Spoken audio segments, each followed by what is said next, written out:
नमस्कार मित्रों। ओम गम गणपते नमः। कलयुग में भगवान श्री गणेश को प्रसन्न करने व उनकी असीम कृपा प्राप्त करने के लिए विनायक चतुर्थी के दिन यह व्रत कथा जरूर सुने या पढ़े। आइए जानें विनायक चतुर्थी की पौराणिक कथा। विनायक चतुर्थी की पौराणिक कथा व व्रत कथा। पौराणिक कथा के अनुसार एक बार भगवान शंकर और माता पार्वती नर्मदा नदी के निकट बैठे थे। वहां देवी पार्वती ने भगवान भोलेनाथ से समय व्यतीत करने के लिए चौपड़ खेलने को कहा।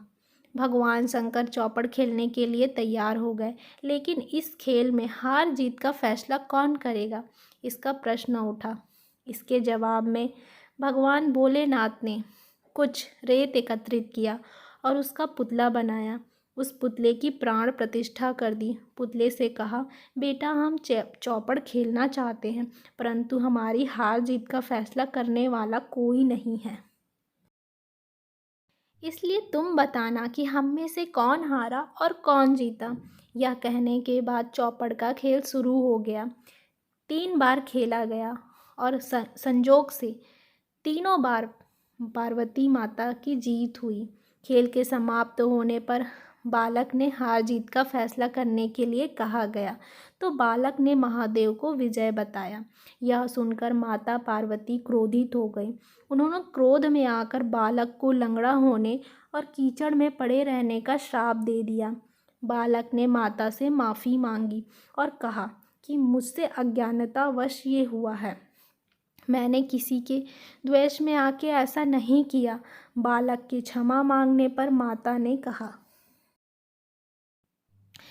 गणेश पूजन के लिए नाग कन्याएं आएंगी यहाँ पे। उनके कहे अनुसार तुम गणेश व्रत करो, ऐसा करने से तुम मुझे प्राप्त करोगे। ऐसा कहकर माता भगवान शिव के साथ कैलाश पर्वत पर चली गई।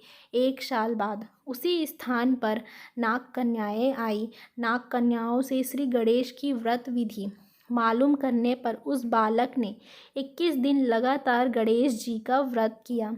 उसकी श्रद्धा देखकर गणेश जी प्रसन्न हो गए और गणेश जी ने बालक को मनोवांछित फल मांगने के लिए कहा। बालक ने कहा कि हे विनायक, मुझ में इतनी शक्ति दे दीजिए कि मैं अपने पैरों से चलकर अपने माता पिता के साथ कैलाश पर्वत पर पहुंच सकूं। यह कहकर बालक को यह वरदान देकर श्री गणेश अंतर्ध्यान हो गए। बालक इसके बाद कैलाश पर्वत पर पहुंच गया और अपने कैलाश पर्वत पर पहुंचने की कथा उसने भगवान महादेव को सुनाई। उस दिन से पार्वती जी ने शिव जी से विमुख हो गई। देवी के रुष्ट होने पर भगवान शंकर ने भी बालक के बताए अनुसार श्री गणेश का व्रत 21 दिनों तक किया। इसके प्रभाव से माता के मन में भगवान भोलेनाथ के लिए जो नाराजगी थी वह समाप्त हो गई। पार्वती जी के मन में स्वयं महादेव जी से मिलने की इच्छा जागृत हुई। वह सीधे कैलाश पर्वत पर आ पहुंची। वहां पहुंचकर पार्वती जी ने शिव जी से पूछा, भगवान आपने ऐसा कौन सा उपाय किया कि जिसके फलस्वरूप मैं आपके पास भागी भागी आ गई। शिव जी ने गणेश व्रत का इतिहास उनसे कह दिया। यह व्रत विधि भगवान शंकर ने माता पार्वती को बताई।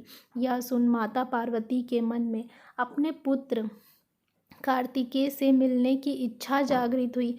माता ने भी 21 दिन तक श्री गणेश जी को व्रत किया।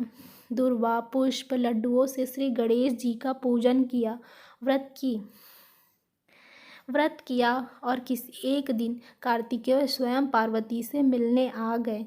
कार्तिकेय की वक्त विश्वामित्र जी भी को बताया। विश्वामित्र ने व्रत करके गणेश जी के जन्म से मुक्त होकर ब्रह्मा ऋषि होने का वर मांगा। गणेश जी ने उनकी मनोकामना पूर्ण की। इस प्रकार श्री गणेश जी की चतुर्थी व्रत को मनोकामना व्रत कहा जाता है। इस व्रत को करने से सभी मनोकामनाएं पूरी होती हैं। इस व्रत को करने से पूजन करने मात्र से भगवान श्री गणेश अति प्रसन्न होते हैं और अपने भक्तों की हर मुराद पूरी करते हैं।